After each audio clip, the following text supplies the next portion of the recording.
I remember graduating from school, uh, and I thought I don't want to put artist in my, like LinkedIn thing because I find it that term has radically been corrupted over, particularly in the last kind of several decades. And most of the time when I hear somebody say, "Oh, I'm an artist," it's like somebody trying to get away with some kind of craziness and kind of justify why it's okay for them to do it. So I personally don't really think it's a good descriptor.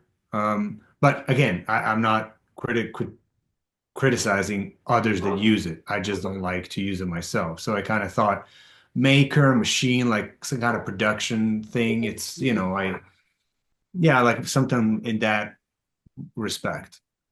Mhm. How do you decide what story needs to be told right now, or what story you want to tell right now? That's a good question. I think it's whatever resonates with me at the moment. You had mentioned the series, which was called but bearing in mind about whitewashing history, and it really was relating to um, things that were happening at that point around me. So I was living in America, and there was a lot of contention, and there was a lot of anxiety. There was a lot of people sort of taking history and either forgetting it or representing it in a very sort of new alternative mode. And I thought, if you don't know what has happened, we are very bound to repeat that because we don't know what had already occurred. And even on a smaller scale, applying to me as an artist, which is why I always advocate that folks should art, like people that study art, want to make art, should really kind of have some understanding of art history because if you don't know what has already been done, right, and why that has been done, then you could be doing something completely, you're not reinventing the wheel. You're just kind of like doing something someone else has already done, and they might have done it even better. So Mhm. you kind of have to understand, and the same thing goes with history, right? If we kind of start picking and choosing which elements are true and which elements may not be true, or they're just fictitious, that's a very scary path to be on. So that's really what informed that series. And but it was because it was affecting those around me.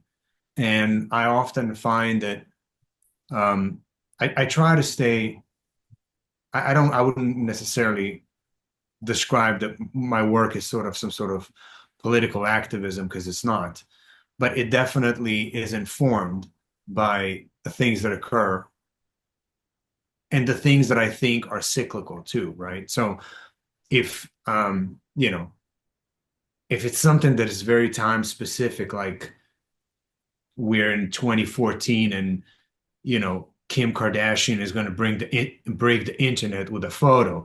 I'm not going to do something about that. That's pointless. But if it's something that is kind of timeless, that seems to come and go, these grander themes, then I will definitely try to touch upon it in one way or another. And often through my own like through myself, but then try to apply it to a wider audience. Um, because that way it doesn't look like I'm trying to tell somebody else's story. Um, but I do think that we all, more often than not, share um, experiences and lived experiences and sort of feelings, right? Right. So you kind of already answered my next question. I was going to ask you, if you did see your work as activism, but you just said you see it as more informative than it would be activism. There are several artists that I greatly admire, whose work like is impactful to me like every single day. Mm-hmm. People like Ansem Kiefer and early,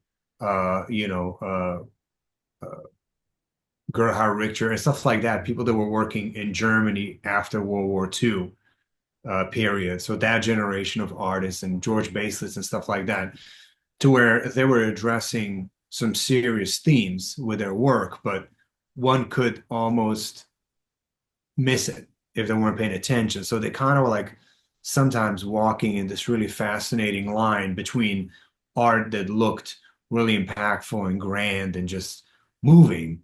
But if one took the time to kind of start digging into like, well, what are they actually talking about?